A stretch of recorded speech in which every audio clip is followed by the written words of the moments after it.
FIFA বিশ্বকাপ মানেই ক্রীড়াপ্রেমীদের জন্য নতুনত্বের উদ্দীপনা। ২০২৬ সালের আসরেও তার ব্যতিক্রম হবে না। এবার মাঠ মাতাবে ট্রায়োন্ডা বল, যা শুধু গোলই নয়, রেফারির বিতর্ক নিজেই নির্ধারণ করবে।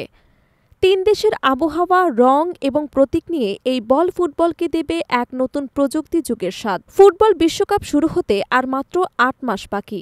ইতিহাসে প্রথমবার একসঙ্গে তিন দেশে অনুষ্ঠিত হবে ৪৮ দলের মহারণ।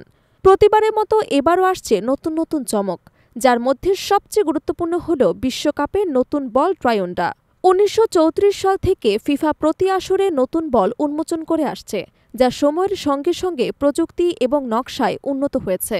১৯৭০ সাল থেকে প্রতিটি বিশ্বকাপের অফিসিয়াল বল সরবরাহ করছে এরিদাস। এরিদাসের তৈরি এই বছরের বলের নাম ট্রায়োন্ডা, যা এসেছে স্প্যানিশ শব্দ থেকে। ট্রাই মানে ৩, ওয়ান্ডা মানে ঢেউ।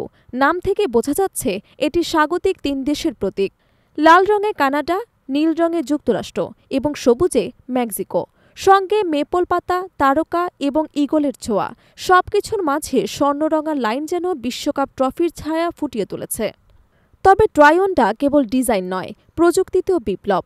ভেতরে রয়েছে ৫০০ হার্টজের মোশন ডিটেকশন সেন্সর, যা মাঠের প্রতিটি মুহূর্ত পর্যবেক্ষণ করবে। গোল হয়েছে কিনা, অফসাইড হয়েছে কিনা, সবকিছু বল নিজেই নির্ধারণ করবে।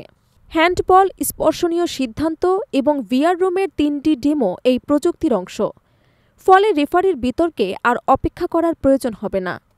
তিন দেশের ভিন্ন আবহাওয়া, মেক্সিকোর তাপদাহ, কানাডার শীত এবং যুক্তরাষ্ট্রের বৈচিত্র্যময় জলবায়ু, সবকিছু সামলে মাঠে নামবে ট্রায়োন্ডা। বিশ্বকাপের প্রথম ম্যাচেই দেখা যাবে এর অভিষেক। ফুটবলের ইতিহাসে প্রযুক্তির এই নতুন অধ্যায় কেমন হবে তা জানার জন্য অপেক্ষা করতে হবে ২০২৬ সালের জুন পর্যন্ত।